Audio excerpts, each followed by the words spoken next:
আমাৰ বাবে আপোনালোকে হ'ল এটা উদাহৰণ যে অন্যায় আৰু অহংকাৰৰ বিৰুদ্ধে কেনেদৰে যুঁজিব লাগে। বিজেপিৰ ওচৰত হিমন্ত বিশ্ব শৰ্মা ডাঙৰীয়াৰ ওচৰত একমাত্ৰ এটাহে অস্ত্ৰ এতিয়া আছে, সেয়া হ'ল ভয় আৰু ভাবুক।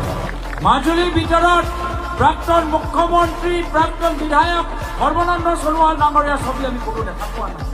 তেওঁ হ'ল এজন জনজাতি বিৰোধী নেতা, যিগৰাকী জনজাতিসকলৰ বড়ো, ৰাভা, কাৰ্বি, মিচিং, ডিমাছাৰ প্ৰায় 40,000 বিঘা মাটি আজি আদানী, আম্বানী আৰু পটানী বিক্ৰী কৰিছে।